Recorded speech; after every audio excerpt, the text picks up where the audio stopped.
ओम नमो भगवते वासुदेवाय। ओम नमो भगवते वासुदेवाय। ओम नमो भगवते वासुदेवाय। नारायणं नमस्कृत्य नरं चैव नरोत्तमं देवीं सरस्वतीं व्यासं ततो जयमुदीरये। नष्टप्रायेषु अभद्रेषु नित्यं भागवत सेवया भगवतीरुत्तमश्लोके भक्तिर्भवति नैष्ठिकी। कृष्णाय वासुदेवाय देवकी नंदनाय च नंदगोपकुमाराय गोविंदाय नमो नमः। हरे कृष्णा। हम पढ़ रहे हैं श्रीमद् भागवतम प्रथम स्कंध अध्याय 19वां।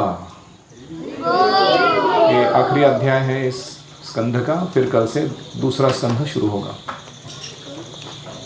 परीक्षित का अनशन व्रत, उपवास करते हुए शरीर छोड़ने का व्रत, और शुकदेव जी का आगमन।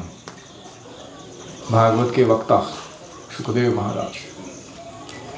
सूत उवाच महीपतिस्त्वथ तत्कर्म गर्ह्यं विचिन्त्य विचिन्तयन्नात्मकृतं सुदुर्मना अहो मया नीचमनार्यवत्कृतं निरागसी ब्रह्मणि गूढ़तेजसी।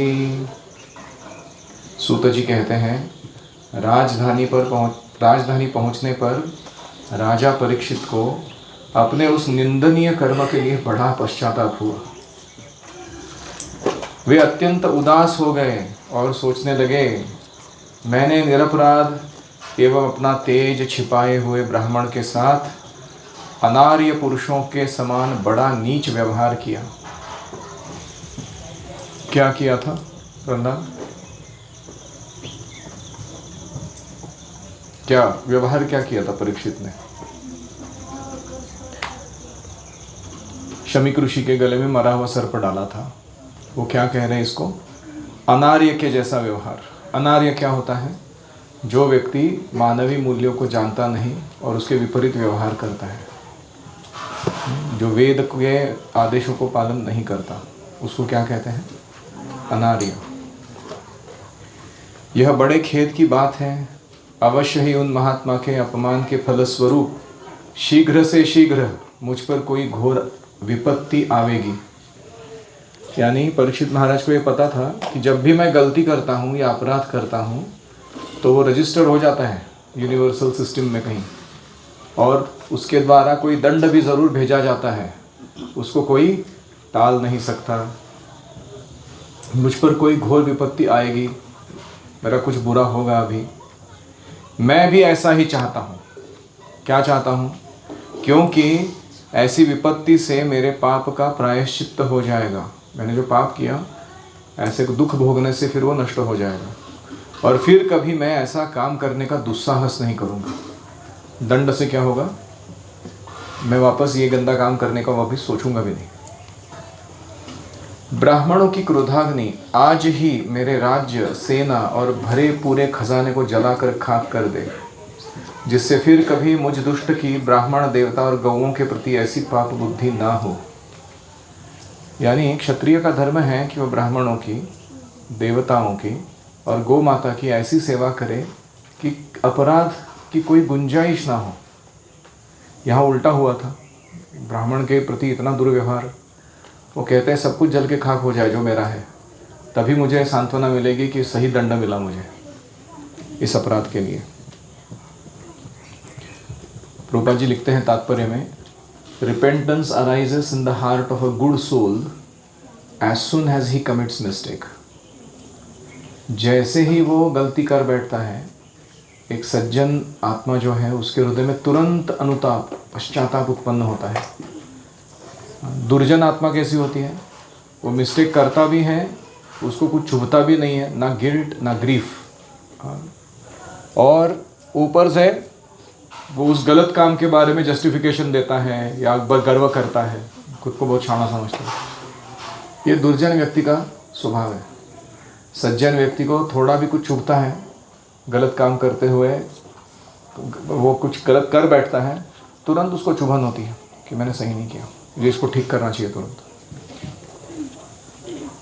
वे इस प्रकार चिंता कर ही रहे थे कि उन्हें मालूम हुआ ऋषि कुमार के शाप से तक्षक मुझे डसेगा। किसी उनके कोई एक्वेंटेंस ने आकर उनको, पहचान वाले व्यक्ति ने बता दिया कि ऐसा ऐसा श्राप वो श्रृंगी ऋषि ने आपको दिया है, तक्षक आके 7 दिन में आपको मार डालेगा। उन्हें वह धधकती हुई आग के समान तक्षक का डसना बहुत भला मालूम हुआ। उन्होंने क्या कहा, बाढ़म अच्छा हो गया, दंड आ गया मेरा जो मैं सोच ही रहा था कुछ होना चाहिए मेरे साथ उल्टा सुल्टा, तो अभी क्लियर हो गया कि कौन सा दंड से मेरे को अपना शरीर त्यागना है। 7 दिन है मेरे पास, उसमें मेरी मृत्यु निश्चित है और मुझे ये शरीर अभी छोड़ने की तैयारी करनी है। अच्छा हुआ। उन्होंने सोचा कि बहुत दिनों से मैं संसार में आसक्त हो रहा था, अब मुझे शीघ्र वैराग्य होने का कारण प्राप्त हो गया। राजा का कर्तव्य करते करते कभी कभी हम दुनियादारी में उलझ जाते हैं, तो उनको लगने लगा अपने विनयशील स्वभाव के कारण कि भगवान ने ये योजना बनाई है कि मुझे तुरंत वैराग्य प्राप्त हो। मेरा भाग्य है कि 7 दिन का अवसर मुझे मिला है। कितने लोगों को पता है, हमें से कितने लोगों को मालूम है कि हम 1 मिनट के बाद मरने वाले हैं, कि 7 मिनट के बाद मरने वाले हैं, कि 70 मिनट के बाद मरने वाले हैं, कि 7 दिन में मरने वाले हैं? किसी को मालूम? इसलिए हम उतने भाग्यशाली नहीं हैं जितने परीक्षित महाराज। तो वो कहते हैं अभी मैं वैराग्य धारण करने के लिए उद्युक्त हो जाऊंगा। वे इस लोक और परलोक के भोगों से तो पहले से ही तुच्छ और त्याज्य समझते आए थे। यानी इस लोक के जो भोग हैं, खाना पीना सोना मैथुन करना, और परलोक के जो भोग होते हैं, सुंदर रमणियों के साथ नंदन कानन गार्डन्स में स्वर्गराज इंद्र के पास वहाँ विहार करना, हाई क्वालिटी मदिरा या सोमरस या हाई क्वालिटी म्यूज़िक एंटरटेनमेंट, इनका उनको कोई सरोकार नहीं था, उनको सब तुच्छ लगते थे। अब उनका स्वरूपतः त्याग करके भगवान श्री कृष्ण के चरण कमलों की सेवा को ही सर्वोपरि मानकर आमरण अनशन व्रत लेकर वे गंगा तट पर बैठ गए। यानी उन्होंने अभी ठान लिया कि मैं कोई भी भौतिक भोग नहीं भोगूंगा, चाहे वो इहलोक का हो, मतलब पृथ्वी का हो, या स्वर्गलोक का भी क्यों ना हो। मैं पूरा विरक्त होऊंगा। क्या करूंगा मैं? श्री कृष्ण के चरण कमल की सेवा को अपना व्रत बना लूंगा अगले 7 दिनों के लिए। ऐसे सोचकर वे अनशन व्रत, मैं कुछ भी नहीं खाऊंगा, कुछ भी पानी नहीं पीऊंगा, ऐसा व्रत लेकर गंगा तट पर बैठ गए। गंगा जी का जल भगवान श्री कृष्ण के चरण कमलों का वह पराग लेकर प्रवाहित होता है जो श्रीमती तुलसी की गंध से मिश्रित है। पराग कण होता है, फूलों के अंदर पोलन होता है। वैसे भगवान के चरण कमलों का जो रज है उसको कहा गया है कमल से निकलने वाले पराग कण। और ये किसमें बह के आ रहे हैं? गंगा में बह के आ रहे हैं, क्योंकि गंगा भगवान का चरणामृत है। और उसमें किसका गंध मिश्रित है? तुलसी का गंध मिश्रित है। भगवान के चरण कमलों में जो रखी जाती है तुलसी। तो ऐसी गंगा पवित्र है। जो भी गंगा के तट पर ऐसे कोई अध्यात्म व्रत लेकर बैठ जाता है, गंगा तुरंत उसके व्रत को सफल बनाने के लिए, उसकी मनोकामना पूरी करने के लिए कोई ना कोई आयोजन ज़रूर कर देती है। यही कारण है कि वे लोकपालों के सहित ऊपर नीचे के समस्त लोगों को पवित्र करती हुई बहती है। कौन ऐसा मरणासन्न पुरुष होगा जो गंगा देवी का सेवन न करेगा? तो मृत्यु जब निकट आई है ऐसा पता चलता है व्यक्ति को, तो जब तुरंत उसके गंगा तट के निकट जाना चाहिए, क्योंकि वहाँ जाने के पश्चात, गंगा देवी की सेवा करने के पश्चात उसे भगवान के चरण कमलों का पराग तुलसी मिश्रित गंध सहित प्राप्त होगा और उसका उद्धार हो जाएगा। इस प्रकार गंगा जी के तट पर आमरण अनशन का निश्चय करके उन्होंने समस्त आसक्तियों को परित्याग कर दिया। तो परीक्षित महाराज बैठ गए व्रत लेकर और उन्होंने मुनियों का व्रत स्वीकार किया। अनन्य भाव से श्री कृष्ण के चरण कमलों का वो ध्यान करने लगे।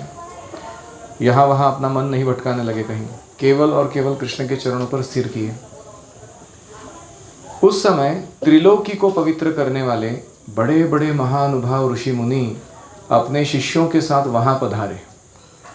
देखो, यूनिवर्सल लेवल पे ना कोई ऐसा अजीब सा फेसबुक, ट्विटर या इंस्टेंट मैसेजिंग सिस्टम है कि जैसे ही कोई यूनिवर्स की कोई बड़ी घटना होने वाली होती है, जैसे अभी भागवत बोला जाने वाला है, उसकी वार्ता सब जगह सारे जो ब्रह्मांड के महत्वपूर्ण व्यक्तित्व है उन तक पहुंच जाती है। तो त्रिलोकों में से, ऊपर मध्य नीचे लोकों में से जो भी पवित्र मुनि आश्रम मुनि थे, ऋषि थे, वो सारे वहाँ आने लगे परीक्षित महाराज के पास। अपने शिष्यों के साथ वे वहाँ पधारे। संत जन प्रायः तीर्थ यात्रा के बहाने स्वयं उन तीर्थ स्थानों को ही पवित्र करते रहते हैं। तो तीर्थ स्थानों में जाकर लोग क्या करते हैं, अपने पाप वहाँ डंप करके आते हैं। जैसे हमारे यहाँ कचरा जमा होता है तो हम क्या करते हैं, उसको जाके उरली में डाल के आते हैं या हड़पसर कचरा डिपो में डाल के आते हैं, है कि नहीं? फिर उसको साफ कौन करेगा? तो संत महात्मा जो है इतने महान हैं, तीर्थों में वो इसलिए विजिट करते हैं ताकि वो तीर्थों के अंदर जो पड़ा हुआ है लोगों का पाप, उसको अपने साधना के बल पर वो जलाकर खाक कर दे और तीर्थों को पुनः पवित्र रखें। तीर्थी कुर्वन्ति तीर्थानि। क्यों ऐसा संभव है? स्वांतस्थेन गदाभृतः। अपने हृदय में वो भगवान गदाभृत कृष्ण को कैरी करते हैं। तो कृष्ण सूर्य समान है और इतने सारे लोग ज़मीन पर इतनी सारी पेशाब और टट्टी करते हैं, लेकिन सूर्य का पावर कैसा है, कितना भी क्वांटिटी करो सब वो उसको जगह को शुद्ध कर देता है कि नहीं? इतना पावर है उसके पास। तो कृष्ण का भी ऐसा ही क्षमता है। और जो भक्त कृष्ण को अपने हृदय में धारण करते हैं उनके पास भी वो क्षमता आ जाता है कि वो लोगों के पाप को नष्ट कर सकते हैं। उस समय वहाँ पर अत्रि, वशिष्ठ, च्यवन, शरद्वान, अरिष्टनेमि, भृगु, अंगिरा, पराशर, विश्वामित्र, परशुराम, उतथ्य, इंद्रप्रमद, इद्मवाह, मेधातिथि, देवल, आर्ष्टिशेण, भारद्वाज, गौतम, पिप्पलाद, मैत्रेय, और्व, कवश, अगस्त्य, भगवान व्यास, नारद तथा इनके अतिरिक्त और भी कई श्रेष्ठ देवर्षि, ब्रह्मर्षि और अरुण आदि राजर्षि वर्यों का शुभ आगमन हुआ। मतलब कथा सुनने के लिए कौन कौन लोग आए हुए हैं। परीक्षित महाराज इतने प्रिय थे इन सब लोगों को कि अभी राजा हमारा छोड़कर जा रहे हैं शरीर और 7 दिन का व्रत लेके बैठा है, तो हमें ज़रूर उसके साथ उसका संग लेने के लिए जाना चाहिए। इस भावना से सब लोग आए थे। इस प्रकार विभिन्न गोत्रों के मुख्य मुख्य ऋषियों को एकत्र देखकर राजा ने सबका यथा योग्य सत्कार किया। गोत्र क्या होता है? कृष्णगीर गोत्र क्या होता है? 7 ऋषि हैं। कौन?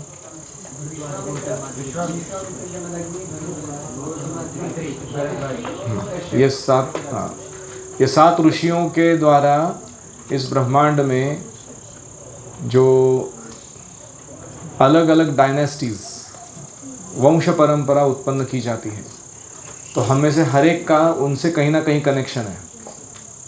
तो उन 7 ऋषियों के जो नाम हैं उससे हमारा गोत्र बनता है। जैसे भक्ति में आने से पूर्व हमें शांडिल्य गोत्र का था। अभी भक्ति में आने के बाद हमारा गोत्र क्या हो जाता है? अच्युत गोत्र। हम अपने को कृष्ण के परिवार का सदस्य मानते हैं। इस भौतिक जगत का व्यक्ति, वी डोंट बिलोंग हियर, ऐसे मानते हैं। तो ये जो है इसको गोत्र कहते हैं। जिस व्यक्ति को अपना गोत्र नहीं मालूम है वो व्यक्ति आर्य नहीं है, वो वेद पालन करता ही नहीं है, इसलिए उसको अनार्य कहा जाता है। तो इसलिए आपको सबको पता होना चाहिए, घर पे जाके पता करके आना हमारा गोत्र क्या है। तो विभिन्न गोत्रों के मुख्य मुख्य ऋषि आए हैं, उनको देखकर राजा ने सबका अच्छे से सत्कार किया और उनके चरणों पर सिर रखकर वंदना की।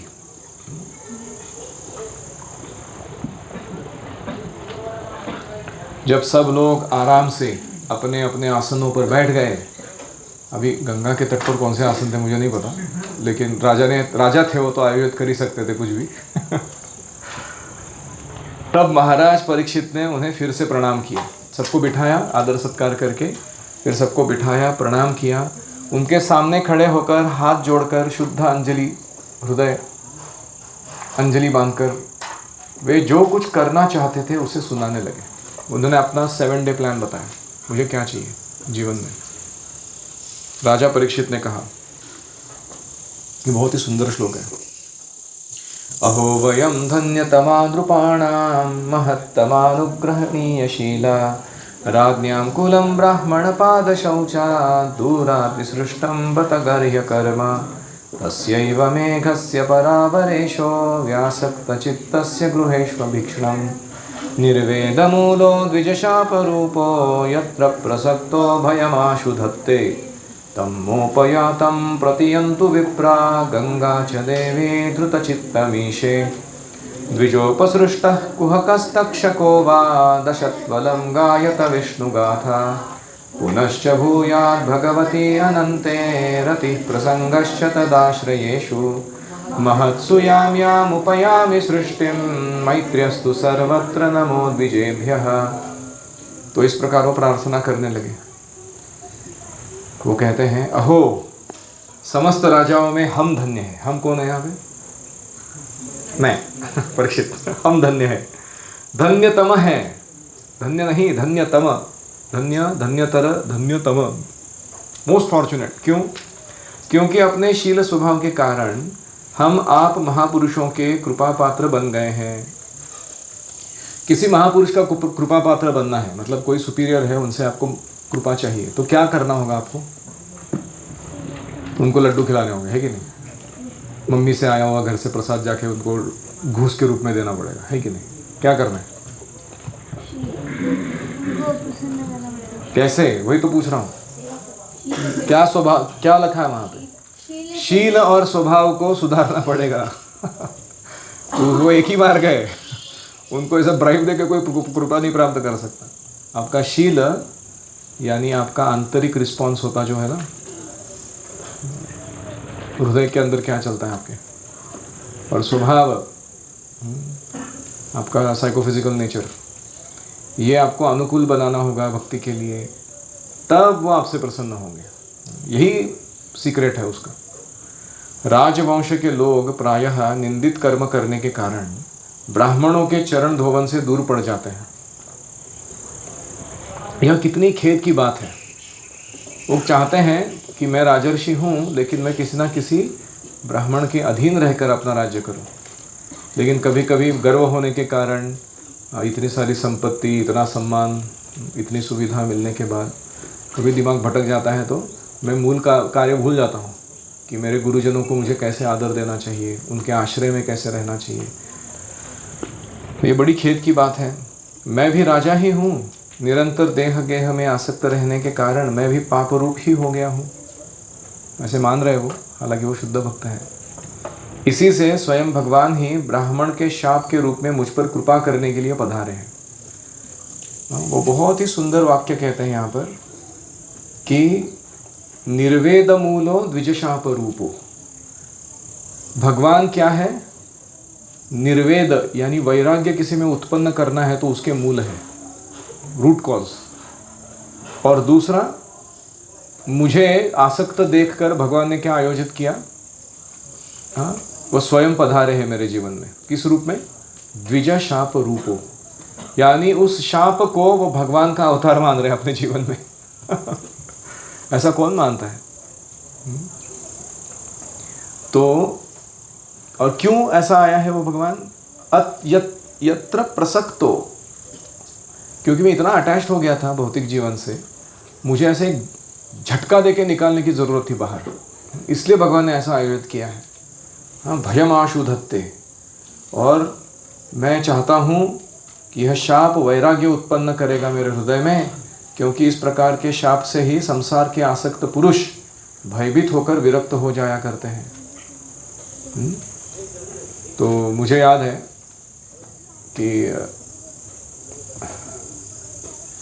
कभी कभी गलती छोटा सा ही होता है, लेकिन जो रिएक्शन मिलता है गुरुजनों से वो बहुत स्ट्रांग होता है उसके लिए, और उससे हम जॉल्ट हो जाते हैं, एकदम अपनी अज्ञान अवस्था में से बाहर आ जाते हैं। हमको लगता है कि मुझे सुधरने के लिए बहुत प्रयास करना ज़रूरी है अपने आप को।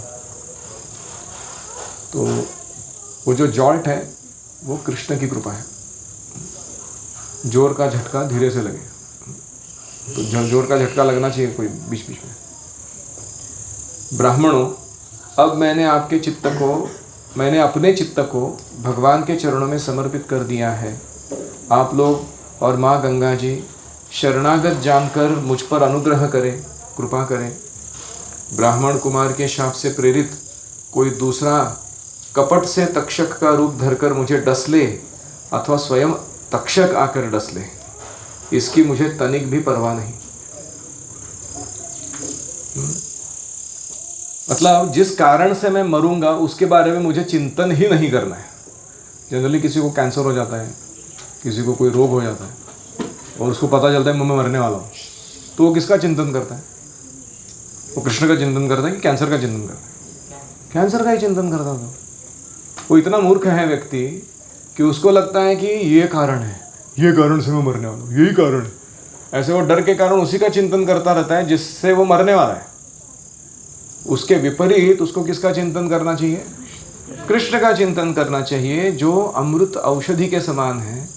शरीर तो मरने ही वाला है, लेकिन जो आत्मा अमर है उसको भगवत धाम की प्राप्ति हो सकती है अगर हम कृष्ण चिंतन करें। जन्म मृत्यु के चक्र में नहीं आएगा फिर वापस हो।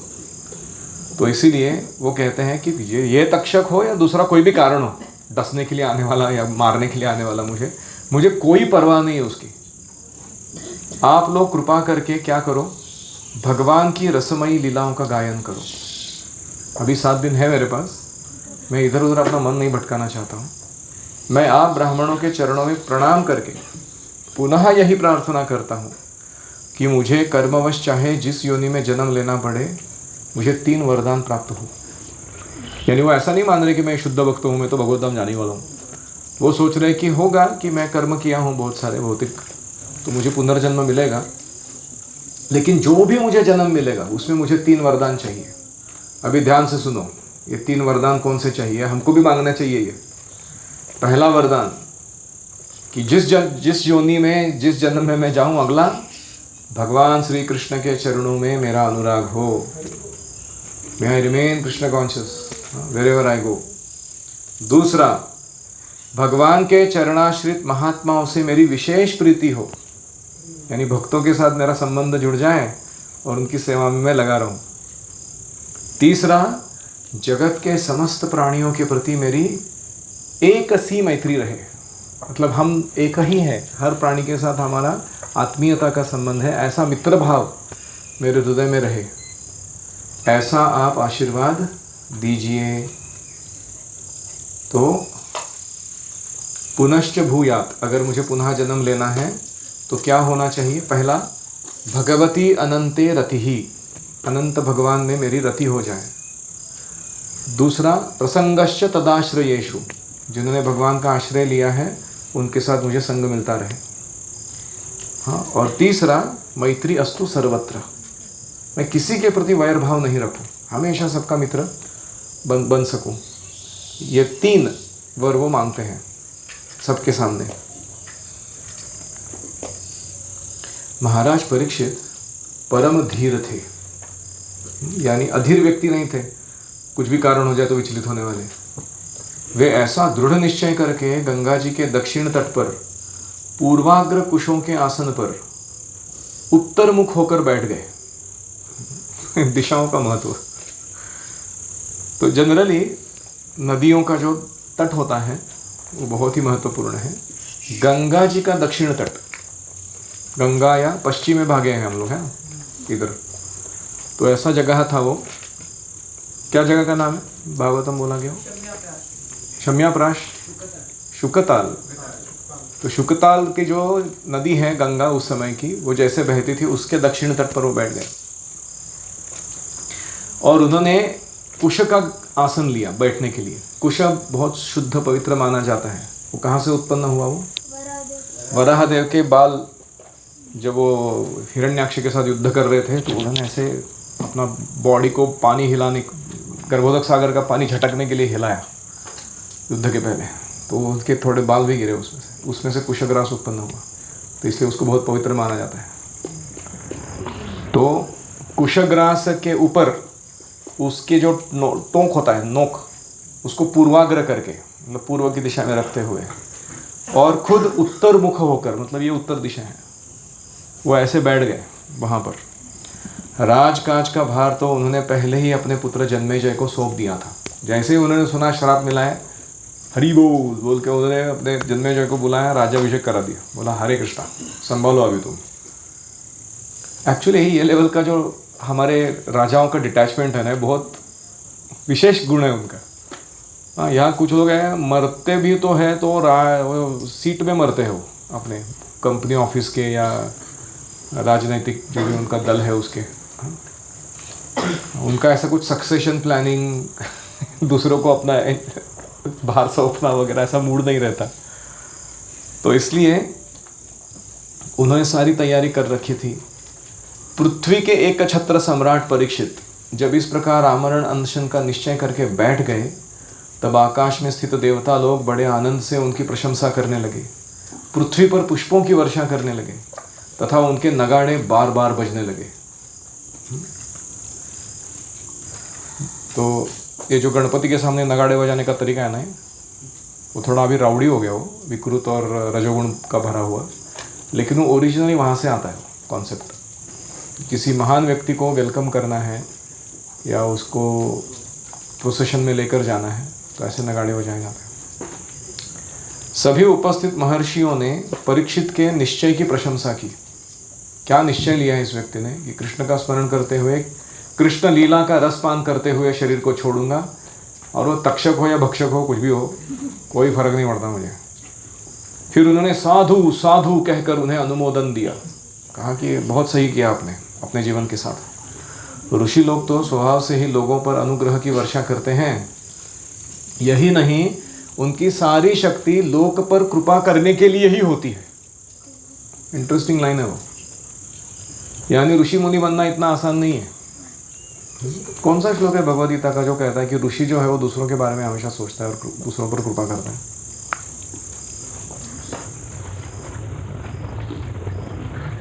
है?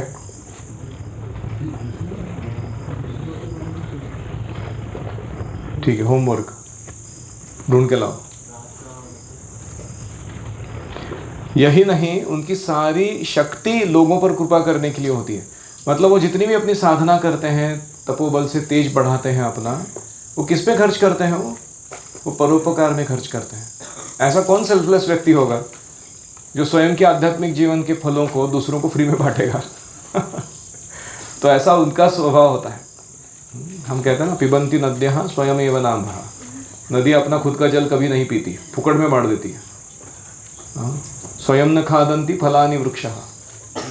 फल कभी अपने वृक्ष कभी अपने फल खुद खाते हैं? नहीं। पेरू का पेड़ है, पेरू खा रहे हैं, हम लोग पेरू खा रहे हैं, वो बेचारा फुकड़ में दे रहा है हमको। अपना जीवन सत्व दे रहा है वो आपको तैयार करके। तो हमें भी ऐसे सीखना चाहिए। हमारे पास जो भी टैलेंट्स है, कैपेसिटीज़ है, रिसोर्सेज है, उसका दुरुपयोग नहीं करना चाहिए। अच्छा सेवा देना चाहिए लोगों को उसके द्वारा। तो ऐसे ऋषियों का स्वभाव होता है। उन लोगों ने भगवान श्री कृष्ण के गुणों से प्रभावित परीक्षित के प्रति उनके अनुरूप वचन कहे। अभी वो क्या कहते हैं सारे ऋषि मुनि?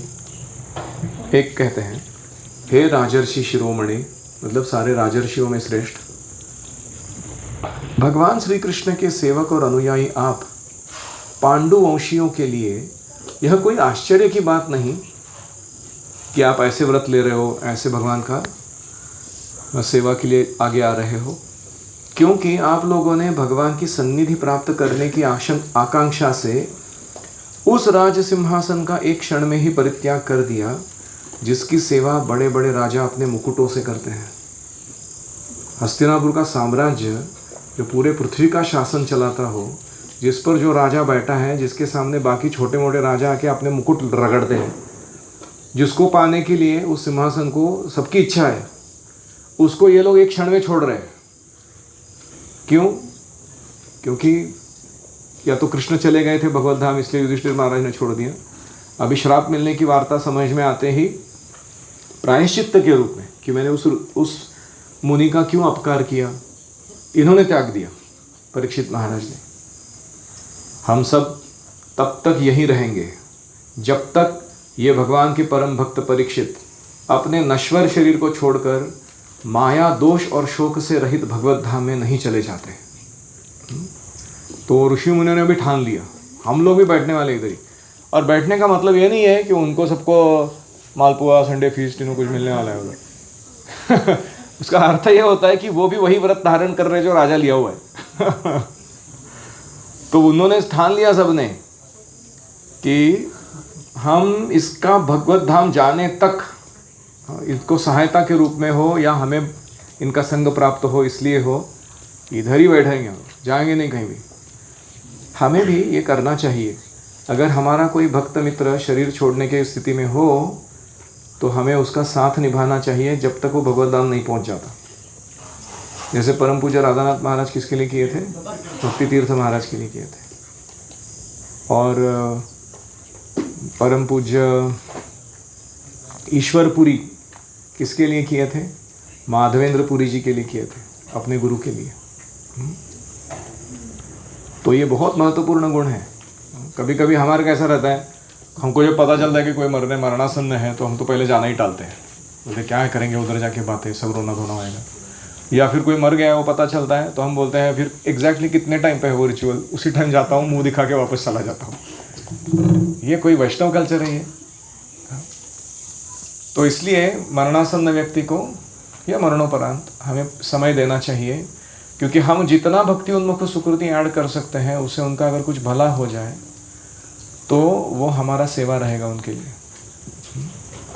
ऑफ कोर्स जीते जी भी सेवा करना चाहिए लोगों का, नहीं तो ऐसा नहीं कि जीते जी उसको एक रसगुल्ला जानबूझ के कम दे दो, उसको परेशान करो, एक्स्ट्रा करेला सब्जी डाल के उसके प्लेट के अंदर, ये सब नहीं करना चाहिए। लेकिन प्रयास करना चाहिए कि ऐसे क्राइसिस मोमेंट्स में भक्तों के हम काम आए। ऋषियों के ये वचन बड़े ही मधुर, गंभीर, सत्य और समता से युक्त थे। उन्हें सुनकर राजा परीक्षित ने उन योग युक्त मुनियों का अभिनंदन किया और भगवान के मनोहर चरित्र सुनने की इच्छा से ऋषियों से प्रार्थना की। राजा परीक्षित कहते हैं, महात्माओं, अरे ओ महात्माओं, आईज ऑन द स्क्रीन, आप सभी सब ओर से यहाँ पधारे हो। आप सत्यलोक में रहने वाले मूर्तिमान वेदों के समान हो। आप लोगों का दूसरों पर अनुग्रह करने के अतिरिक्त जो आपका सहज स्वभाव ही है, इस लोक या परलोक में और कोई स्वार्थ नहीं है। What a line! यानी जो ऋषि मुनि होते हैं वो अपने स्वार्थ के लिए जीते ही नहीं हैं।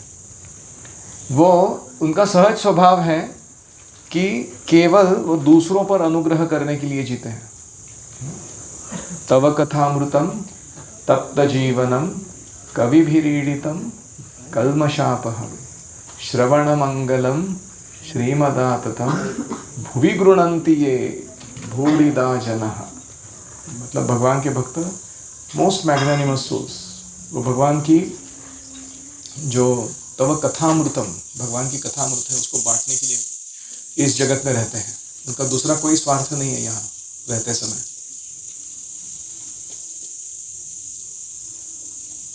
हे विप्रवरों, आप लोगों पर पूर्ण विश्वास करके मैं अपने कर्तव्य के संबंध में यह पूछने योग्य प्रश्न करता हूँ। अभी एक बहुत ही बॉम्बशेल क्वेश्चन वो पूछने वाले हैं, और वो प्रश्न का जवाब ढूंढने के लिए सारे ऋषि मुनियों में खुसुर फुसुर शुरू हो जाता है। अरे क्या प्रश्न पूछ दिया इसने, अभी इसका कॉन्सेंट्रेटेड जवाब क्या देना चाहिए हमको, इसके लिए बातचीत शुरू हो जाती है। आप सभी विद्वान परस्पर विचार करके बतलाइए। Most important question of everybody's life.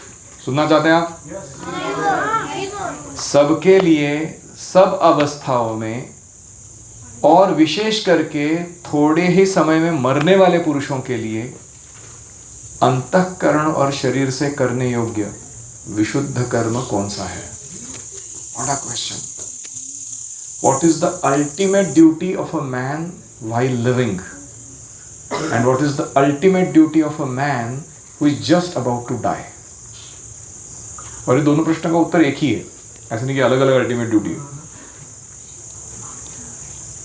तो जीते जी सबसे सर्वोत्तम कर्तव्य क्या है हम सबका?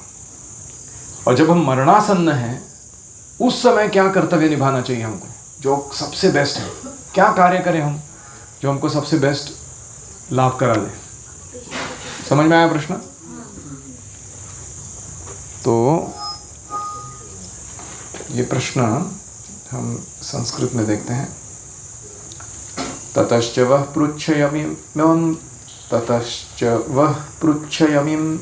पृच्छ्यमिमं विपृच्छे विश्रभ्य विप्रा इति कृत्य तायां सर्वात्मना म्रियमाणैश्च कृत्यं शुद्धं च तत्रामृषताभियुक्ता। तो 2 questions. Duty of a living person, duty of a person about to die. ठीक है?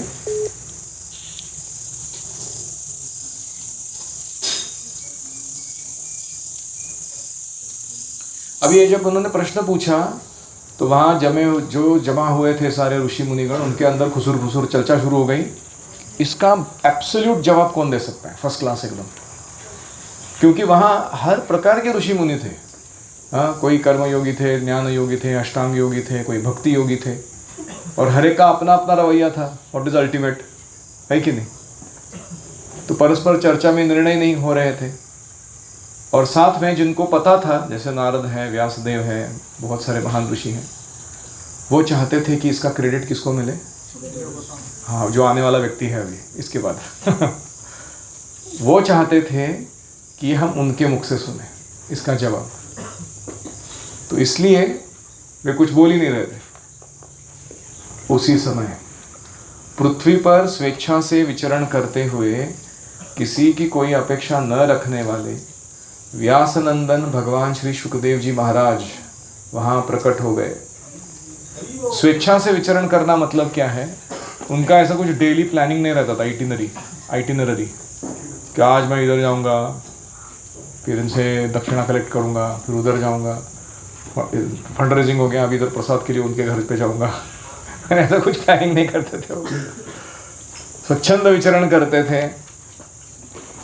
और उनका विचरण स्वच्छंद एक कारण इसलिए भी है क्योंकि वो भगवान की इच्छा से ही होता था।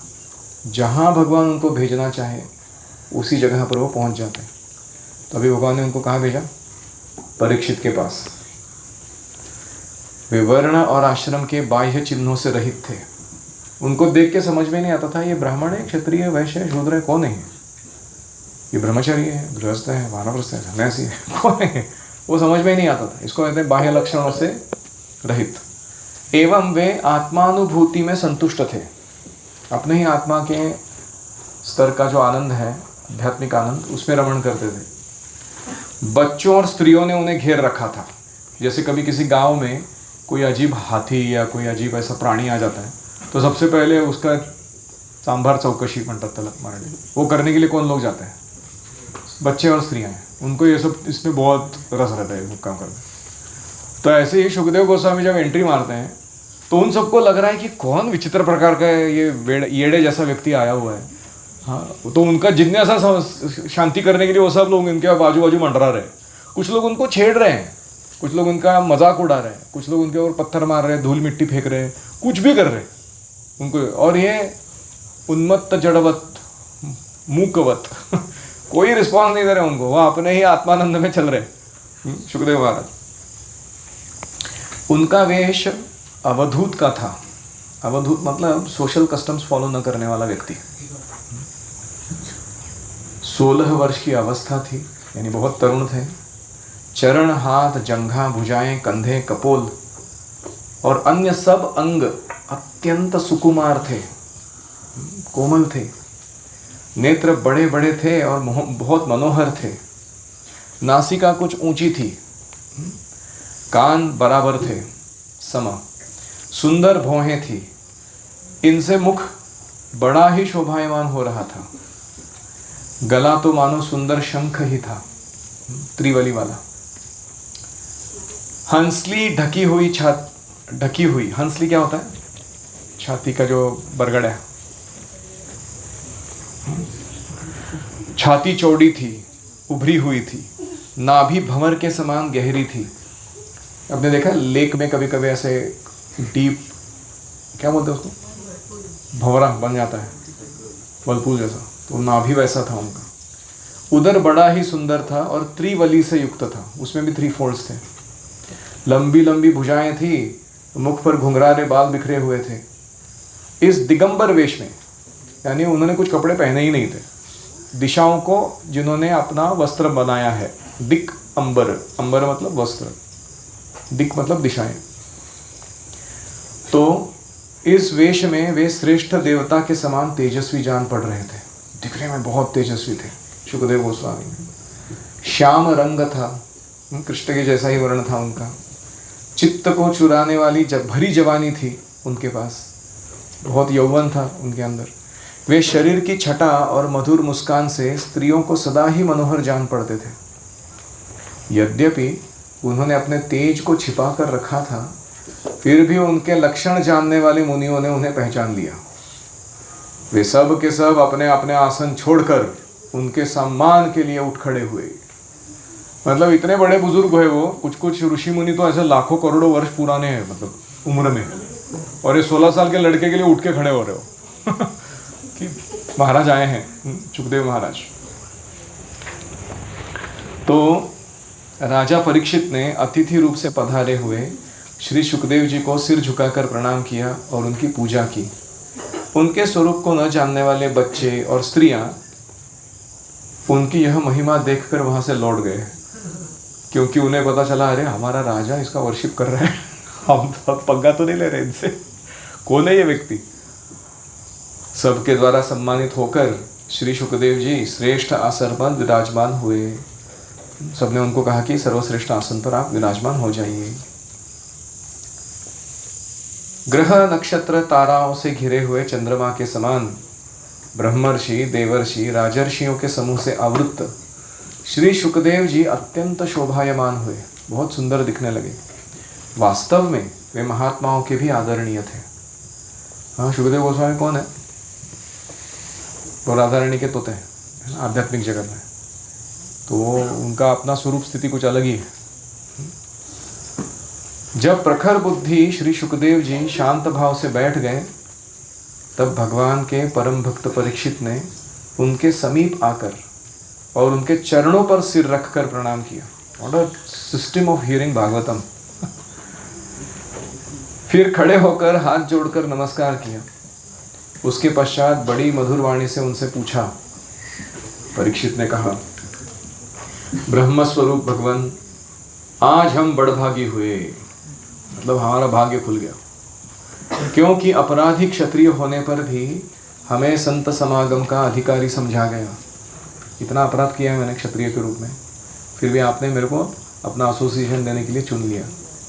आज कृपा पूर्वक अतिथि रूप से पधार कर आपने हमें तीर्थ के तुल्य पवित्र बना दिया है। आप जैसे महात्माओं का स्मरण मात्र से ही गृहस्थों का घर तत्काल पवित्र हो जाता है। इसीलिए हमारे जो गुरुदेव हैं उनको हमें घर में स्थापित करके पूरा हमारा जो जीवन है, ध्यायम स्तुवम तस्य यशः त्रिसंध्यम, 3 बार दिन में कम से कम ज़रूर याद करना चाहिए उनकी महती को, उनके कार्य को, उनके गुणों को, उनके मिशन को, उनके उदाहरण को, उनके शिक्षाओं को। ऐसा अगर हम करेंगे तो हमारा घर जो है वो क्या होगा? तीर्थ बन जाएगा। फिर दर्शन, स्पर्श, पाद प्रक्षालन, आसन दान आदि का सुअवसर मिलने पर तो क्या कहें। यानी ऐसे महात्माओं का स्मरण, प्रभुपाद जी जैसे, अगर गृहस्थों के घर को पवित्र कर देता है, तीर्थ बना देता है, तो ऐसे महात्माओं का दर्शन करने मिला, मतलब साक्षात वो आ जाना आपके पास, या उनसे स्पर्श होना, या उनका पाद प्रक्षालन करने मिलना, चरण धोने मिलना, या उनको आसन दान करने मिलना कि आप यहाँ बैठिए, विराजमान हुई है, इसके लाभ का तो क्या वर्णन करें। महायोगिन जैसे भगवान विष्णु के सामने दैत्य लोग नहीं ठहरते, वैसे ही आपकी सन्निधि से बड़े बड़े पाप तुरंत नष्ट हो जाते हैं। आप में से सबको मालूम है नहीं कि हमको मन में बड़ा पाप करने का मन कर रहा है, या कुछ अजीब तरीके के विचार आ रहे हैं, ये हो रहा है वो हो रहा है, आप जाके अपने गुरुजी के पास जाके बैठ जाओ, एक भी आड़ा टेढ़ा विचार नहीं आता उसके बाद मन में। आदमी एकदम सीधा चलने लगता है आध्यात्मिक जीवन में। हाँ, तो ऐसा भगवान विष्णु के सामने जैसे दैत्य लोग नहीं ठहरते, वैसे मन के पाप जो है हमारे, वो हमारे मन में नहीं ठहरते जब हम अपने आध्यात्मिक गुरुओं का संग करते हैं। अवश्य ही पांडवों के सुहृद भगवान श्री कृष्ण मुझ पर अत्यंत प्रसन्न हैं, क्योंकि अपने फुफेरे भाइयों की प्रसन्नता के लिए उन्हीं के कुल में उत्पन्न हुए मेरे साथ भी अपनेपन का व्यवहार कर रहे हैं। फुफेरे भाई कौन है ये? कृष्ण का अर्जुन से क्या संबंध था? कृष्ण अर्जुन के ममेरे भाई थे, तो अर्जुन कौन हुए? फुफेरे भाई। तो अर्जुन से संबंध रखने के कारण ये मेरा व्यवहार जो है कृष्ण ऐसा मेरे साथ रख रहे हैं कि मुझे फेवर कर रहे हो आपका संग देकर।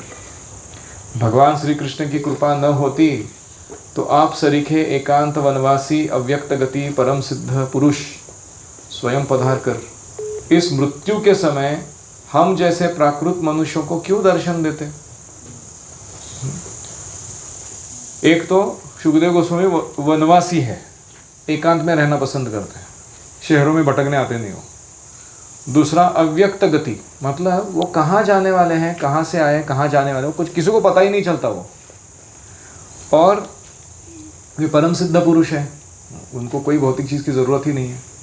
ऐसा व्यक्ति आके किसी मृत्यु प्राप्त करने वाले व्यक्ति के साथ निकट आके कैसे बैठ सकता है, अगर भगवान का ही ये आयोजन ना हो तो। आप योगियों के परम गुरु हैं, इसलिए मैं आपसे परम सिद्धि के स्वरूप और साधन के बारे में प्रश्न करता हूँ। परम सिद्धि क्या है जीवन की, और उसका परम साधन क्या है? What is the goal, what are the means to achieve that goal? ये क्लियरली बोलिए मुझे। जो पुरुष सर्वथा मरणासन्न है उसको क्या करना चाहिए? यत् श्रोतव्यम अथो जप्यम यत् कर्तव्यम नृभिः प्रभो स्मर्तव्यम भजनीयम वा ब्रूहि यद्वा विपर्ययम्। ये बहुत ही इंपॉर्टेंट क्वेश्चन है इनका।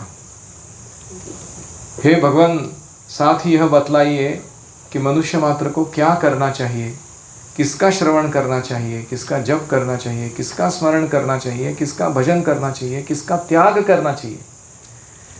भगवत स्वरूप मुनिवर, आपका दर्शन अत्यंत दुर्लभ है, क्योंकि जितने देर एक गाय दुही जाती है, गृहस्थों के घर पर उतनी ही देर आप ठहरते हो, उतनी देर भी आप नहीं ठहरते हो। यानी गाय दूहने के लिए कितना समय लगता है? 10 मिनट। तो सुखदेव गोस्वामी अगर किसी के घर पे गए हैं तो गाय दूहने के लिए जितना लगता है उतना ही, एक लोटा दूध ला के दिया, पिया, चले गए, उतना ही उनका गृहस्थों से संपर्क है।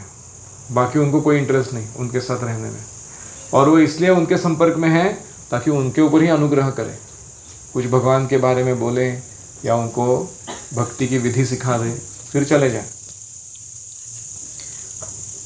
तो हमें भी एज अ ब्रह्मचारी घर पे ज़्यादा समय नहीं बिताना चाहिए, क्योंकि जितना ज़्यादा समय वो ब्रह्मचारी घर पे बिताता है उतना उसका बुद्धि को जंग चढ़ जाता है। आपने सबने अनुभव किया ये बात।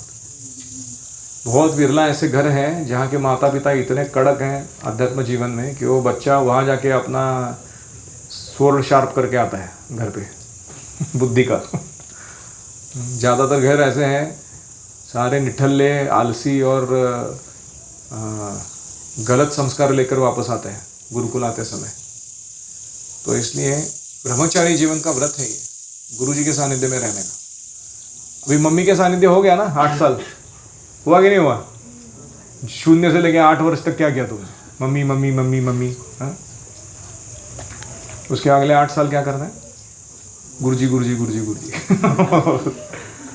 16 साल के बाद आएंगे तुम्हारे मित्र पिक्चर में, या जो भी तुम्हारे कलीग्स जिसमें, और फिर 24 होने के बाद तुम्हारी पत्नी आएगी, फिर उसके पीछे घूमोगे। फिर 32 साल का होने के बाद तुमको समझ में आएगा ये सब बकवास है, मुझे भगवान के पीछे भागना चाहिए। ठीक है। तो इसलिए हमको मॉनिटर करना चाहिए हम क्या कर रहे हैं अपने कॉन्शियसनेस में। सूत जी कहते हैं, जब राजा ने बड़ी ही मधुर वाणी में इस प्रकार संभाषण किया, प्रश्न किए, तब समस्त धर्मों के मर्मज्ञ व्यासनंदन भगवान श्री सुखदेव जी उनका उत्तर देने लगे। इति श्रीमद्भागवते महापुराणे वैयासिक्याम् अष्टादशसाहस्रयां परमहंस्यां संहितायां प्रथमस्कन्धे शुक आगमनं नाम 19वाध्यायः। इस प्रकार शुक आगमन नामक 19वां अध्याय पूरा हुआ प्रथम स्कंध का। हरि ओम तत्सत। किसी का कोई प्रश्न है या रिफ्लेक्शन है? गोत्र, ये जो 7 सप्तर्षि थे ना, ऐसे कुछ महान इस सृष्टि के प्रजापति हैं जिनसे हमारा सीधा संबंध है। उनके वंश में पीढ़ी दर पीढ़ी जो श्रृंखला चलती आई है उसमें हमने जन्म लिया है। तो वो जो लीनिएज है उस वंश परंपरा का, उसको गोत्र कहते हैं।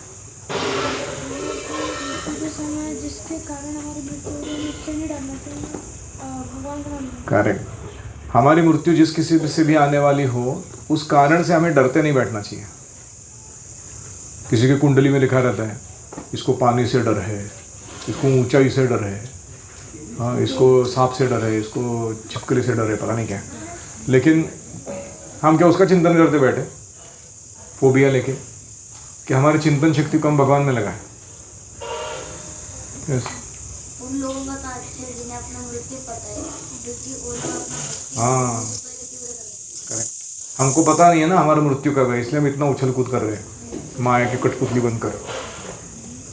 परीक्षित महाराज को पता था 7 दिन में आने वाली, तो प्रिपरेशन करने के लिए सीरियस हो गए वो। आपने कहा था जो भी महान ऋषि रहेंगे जब भी वो पवित्र धाम में विजिट करते हैं, पवित्र धाम पापों से डंप यार्ड हो गया वो पापों का। वो पाप क्या वो शुद्ध कर देता है उसको। जैसे सूर्य किसी के मलमूत्र विष्ठा को साफ कर देता है ना, लेकिन सूर्य कंटामिनेट होता है क्या उससे? सूर्य दूषित नहीं होता ना उससे। ऐसे ही महात्माओं का है, वो उस तीर्थ को शुद्ध करा देते हैं, स्वयं भी दूषित नहीं होता है।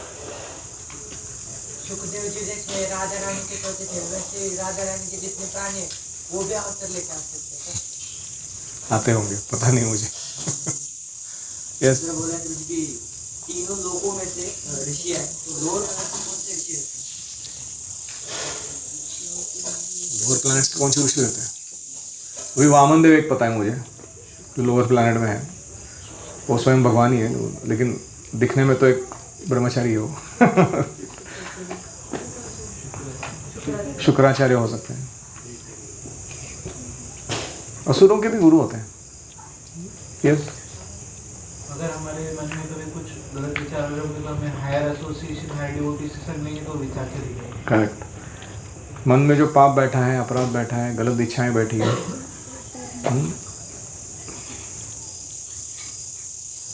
तुम्हारा निकटे गेले पाप दूरे जाए, हे मन दयाल प्रभु के बाको थपा।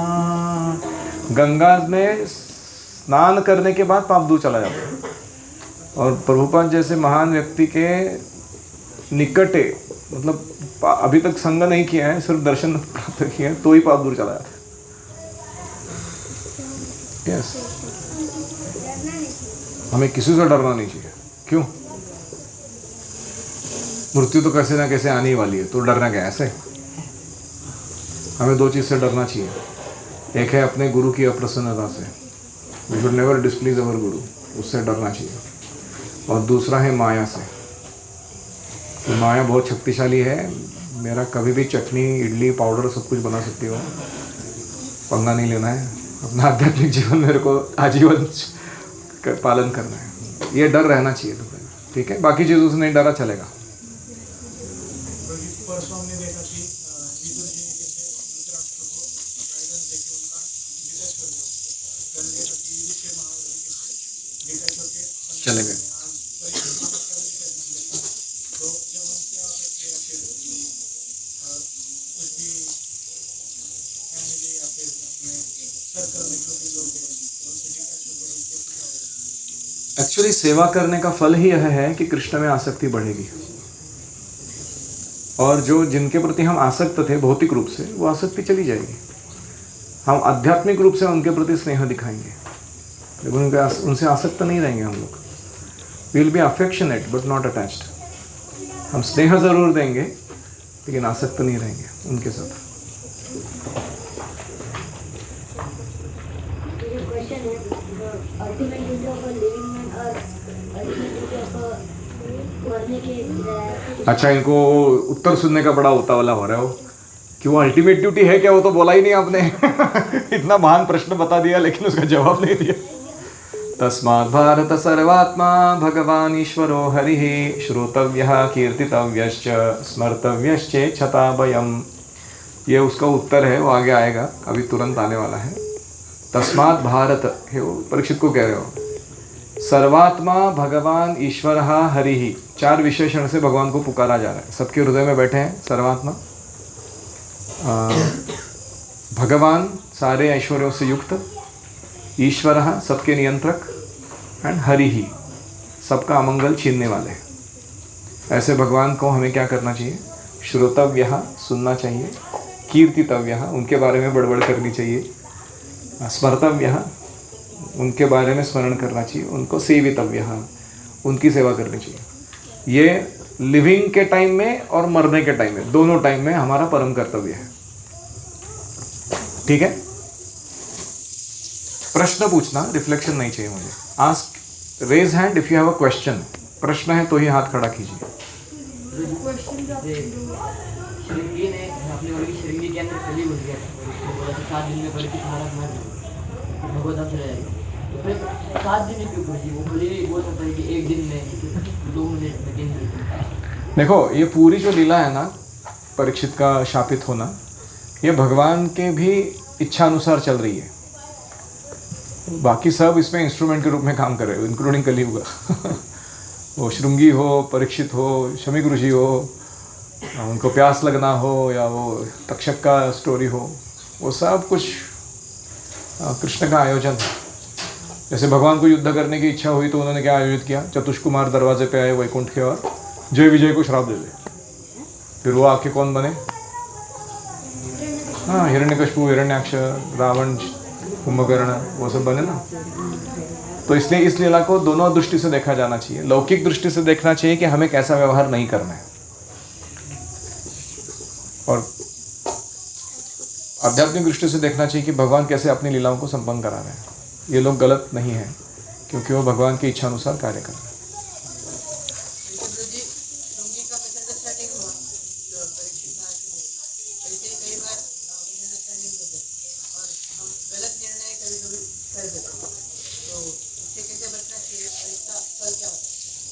हाँ, तो अगर आप मिसअंडरस्टैंडिंग हो गया है और उसके कारण कोई शब्द बोलने निकले हो या कुछ करने के लिए निकले हो, तो सबसे पहले आपको क्या करना चाहिए? एक पॉज बटन होता है यहाँ पे, आज्ञा चक्र, तो सबको थोड़ा पॉज मारना चाहिए कि when in doubt check it out, कि मैं जो करने निकला हूँ थोड़ा पूरा मालूमात करता हूँ कि क्या हुआ एग्जैक्टली। तो तहकीकात, that's one thing you can do. Why would a sensible and mature person, or let's say a sensible and emotionally well-behaved person behave like this? ये प्रश्न हमें पहले पूछना चाहिए। तो अब वो जब प्रश्न पूछेंगे तो फिर उसका जवाब ढूंढने के लिए निकलना पड़ेगा। उसके बाद दूसरा है कि हमें बहुत ही सीरियस कुछ होते हैं अपराध, तो उनमें थर्ड पार्टी इन्वॉल्वमेंट करना चाहिए, खुद निर्णय नहीं लेना चाहिए। You go to some authority and involve them in the matter. कानून अपने हाथ में नहीं लेना चाहिए तुरंत। और तीसरा चीज़ कर सकते हैं कि हम we can start with the lowest possible reaction, not the highest. जैसे किसी ने कोई अपराध किया, क्लास में ध्यान नहीं दे रहा, तो एक ऑप्शन है कि मैं व्यासासन से जंप मार के उसके छाती पे जाके बैठ जाऊँ, उसके 2 दांत तोड़। ये क्या है? ये रिएक्शन है कोई? या मैं बोलूँ कि प्रभु ध्यान नहीं है, ध्यान से सुनो, है कि नहीं? तो एस्केलेशन होता है, कोई रिएक्शन देते समय पहला लोएस्ट रिएक्शन देके देखा जाता है कि वो ठीक हो रहा है कि नहीं उससे, फिर नहीं है तो फिर वो रिएक्शन का स्तर बढ़ाया जाता है। तो इसलिए we should go through that route in reacting to people. तो तुरंत एकदम एक्सट्रीम का कुछ कर देना नहीं चाहिए, जो मन में आ गया कर दिया। चौथा चीज़ है कि नॉन वायलेंट कम्युनिकेशन, वो हमने सीखा है OFNR, observation, feelings, needs, requests. 4 level पे हमारा संभाषण होना चाहिए उस व्यक्ति के साथ। क्या मैं ऑब्जर्व कर रहा हूँ, फैक्ट्स, उससे मेरे क्या फीलिंग्स बन रहे हैं हृदय में। हम उनको दोष नहीं लगा रहे, हम अपने फीलिंग्स बता रहे हैं। फिर हम बता रहे हैं व्हाट आर माई नीड्स जो फुलफिल नहीं हो रहे। And then you make a request, can you do this for me. तो उससे उनको भी क्लियर हो जाता है कि चल क्या रहा है एग्जैक्टली। तो ये इस तरीके से बातचीत सामने करने से हमारा हिंसात्मक कार्य थोड़ा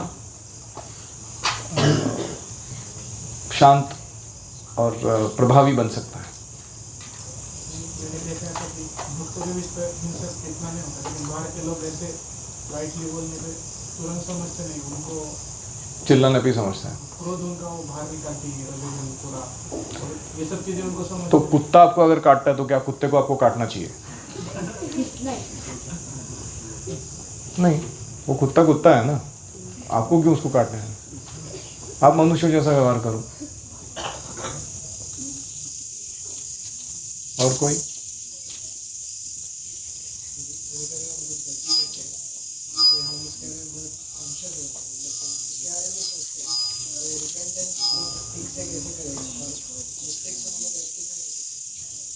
How to repent sincerely, how to rectify mistakes properly. Sincere repentance के लिए हमें शास्त्रों से या भक्तों से गाइडलाइंस लेने चाहिए। आप अजामिल का सेक्शन पढ़िए, अजामिल कैसे रिपेंट करता है। आप अभी पढ़े हैं जस्ट परीक्षित महाराज कैसे रिपेंट किए, कि क्या गलती किया मैंने, कैसा गर्हित काम किया, सारा मेरा राज्य जल के खाक हो जाए। तो ऐसे उनका जो भावना है उससे हम सीख सकते हैं how to express properly repentance. और दूसरा रहा कि रेक्टिफाइंग प्रॉपरली। रेक्टिफिकेशन जो है वो कभी कभी उसमें 2 कंपोनेंट्स है। एक है कि उस व्यक्ति को क्या चाहिए अल्टीमेटली जो हमने नहीं किया है, तो उसको पूछना पड़ेगा हमें, how can I rectify what I have done. उसको ही पूछना पड़ेगा जिसका अपराध किया। और दूसरा है कि वो रेक्टिफिकेशन कराते समय